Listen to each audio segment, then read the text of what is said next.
Hello बच्चों, let's read the question. Two identical ladders are arranged as shown in the figure. Mass of each ladder is capital M and the length capital L.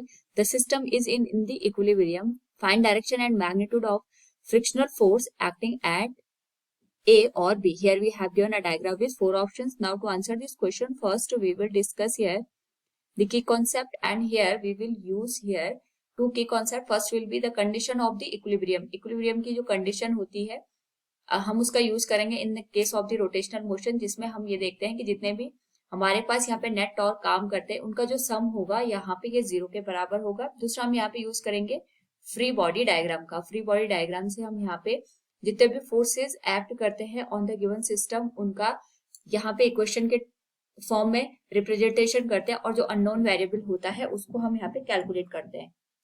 अगर हम यहाँ पे बात करें, हमारे पास दो रॉड दे रखी हैं in form of the ladder, और यहाँ पे जो लैडर्स हमारे पास दे रखे हैं इनका जो मास है ये कैपिटल एम के बराबर है, और यहाँ पे दोनों को हमने स्मॉल एम के मास के साथ हैंग कर रखा है एट पॉइंट पी.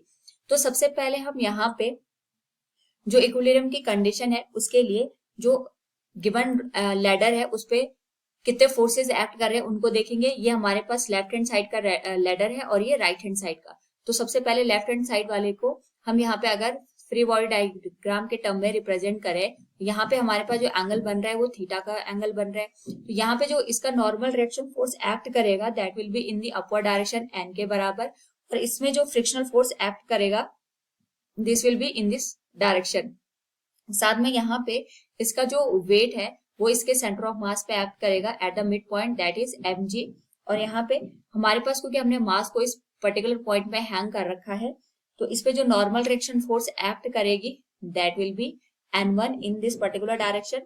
और यहाँ पे हमारे पास जो मास गिवन है अकॉर्डिंग टू द क्वेश्चन जो हमने यहाँ पे हैंग कर रखा है उसका जो वैल्यू है वो m के बराबर है. तो हम दोनों लेडर पे इसका जो मास होगा वो यहाँ पे हाफ हाफ डिस्ट्रीब्यूट कर देंगे, तो ये आ जाएगा हमारे पास यहाँ पे mg/2 के बराबर.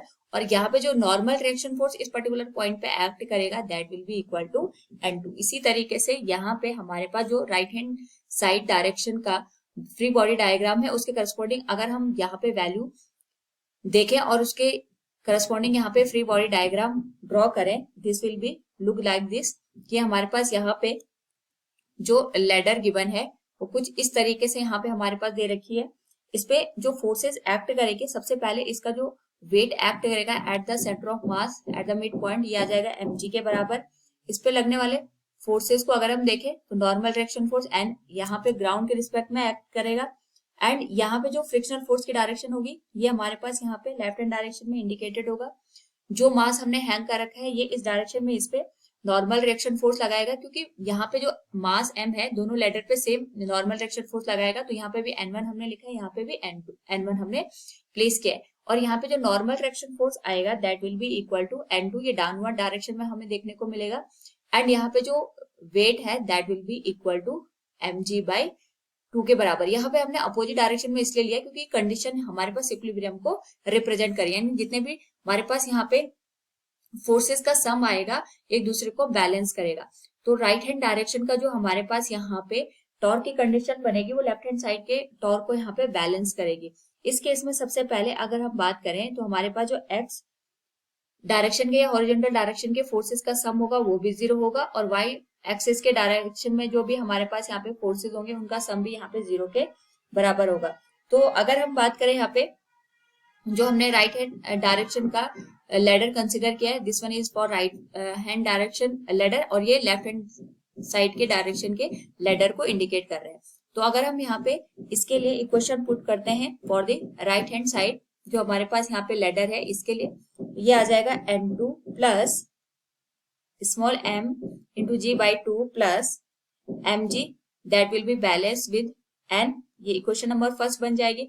ये वर्टिकल डायरेक्शन के फोर्सेस को हमने कंसिडर किया है. साथ में यहाँ पे हॉरिजॉन्टल डायरेक्शन का जो फोर्स होगा ये n1 हमारे पास बैलेंस हो जाएगा. ये n1 हॉरिजॉन्टल डायरेक्शन का फोर्स है, इसको फ्रिक्शनल फोर्स यहाँ पे बैलेंस करेगा. This will B equation number second. इसी तरीके से अगर हम लेफ्ट हैंड साइड के लेडर के लिए इक्वेशन पुट करते हैं तो ये आ जाएगा n2 plus n will be equal to capital M into g plus mg/2. ये आ जाएगी इक्वेशन नंबर थर्ड. और यहाँ पे भी हमारे पास जो N1 की वैल्यू है ये फ्रिक्शनल फोर्स को बैलेंस करेगी। This will B equation number 4। अगर हम ऑब्जर्व करें इक्वेशन नंबर 1 और इक्वेशन नंबर 3 को, उस पर्टिकुलर केस में हम ये कह सकते हैं कि हमारे पास जो N2 की वैल्यू है ये 0 के बराबर आएगी, यानी हमारे पास जो capital M into g plus mg/2 का सम है ये 0 के बराबर होगा, क्योंकि जो लेफ्ट हैंड साइड है ये हमारे पास सेम है, दोनों को सब्ट्रैक्ट करेंगे तो ये वैल्यू हमारे पास 0 के बराबर होगी। इसको हम इक्वेशन नंबर 5 के बराबर लिख करके इसका यूज करेंगे अभी आगे। तो नेक्स्ट हमारे पास यहाँ पे, क्योंकि जो पूरा सिस्टम है बैलेंस कंडीशन में है, तो यहाँ पे जो टॉर्क आएगा हमारे पास ये बैलेंस होगा, यानी एंटी क्लॉकवाइज डायरेक्शन का जो टॉर्क है वो क्लॉकवाइज डायरेक्शन के टॉर्क को यहाँ पे बैलेंस करेगा। तो हम इसको अगर O पॉइंट के रिस्पेक्ट में यहाँ पे टॉर्क की वैल्यू कैलकुलेट करना चाहते हैं, उस पर्टिकुलर केस में यहाँ पे हम जो ये P पॉइंट है इसके करस्पॉन्डिंग टॉर्क की इक्वेशन अगर लिख दें, नाउ यहाँ पे जो P पॉइंट है इसके करस्पॉन्डिंग अगर हम टॉर्क की वैल्यू लिख लें तो ये आ जाएगा M इंटू जी इंटू परपेंडिकुलर डायरेक्शन का जो कंपोनेंट आएगा that will B L/2 into cos theta. ये हम अबाउट P पॉइंट यहाँ पे जो टॉर्क है उसको कैलकुलेट करें। अगर हम P पॉइंट को ऑब्जर्व करें, ये हमारे पास P पॉइंट है, इसके करस्पॉन्डिंग यहाँ पे जो हमारे पास लेफ्ट हैंड साइड का जो भी लेडर आएगा उसका जो टॉर्क आएगा ये इसके वेट के करस्पॉन्डिंग हम सबसे पहले कैलकुलेट करेंगे। तो इसका जो कंपोनेंट आएगा that will B L/2 cos theta. L/2 हम इसलिए कैलकुलेट कर रहे हैं क्योंकि हमारे पास यहाँ पे जो वेट एक्ट करेगा इसके जस्ट सेंटर ऑफ मास पे यानी मिड पॉइंट पे एक्ट करेगा, and this will be added to the जो फ्रिक्शनल फोर्स यहाँ पे एक्ट कर रहा है that will be written as FL sine theta के बराबर।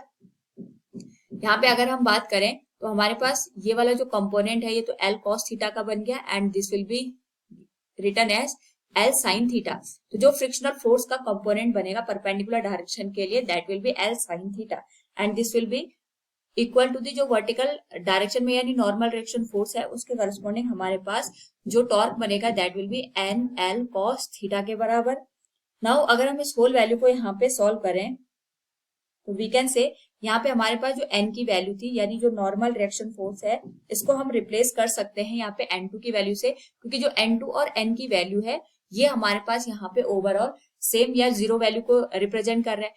तो अगर हम यहाँ पे N2 या N को किसी भी वैल्यू को कैलकुलेट करें, दोनों का ही जो वैल्यू निकल के आएगा that will B mg plus small m into g/2 के बराबर। तो हम इसको लिख सकते हैं mgl cos theta by 2 plus f into l sine theta will be equal to m into g plus mg/2 cos theta.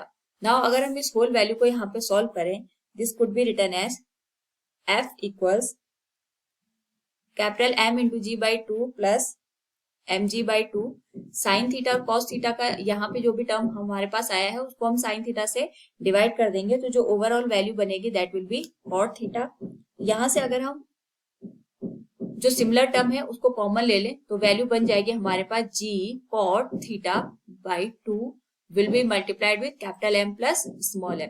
So from the given question we can say here that direction and magnitude of frictional force at A or B will be small m plus capital M divided by 2 into G into cos theta. Option A will be the right answer. Hope all understood it. Thank you and best of luck.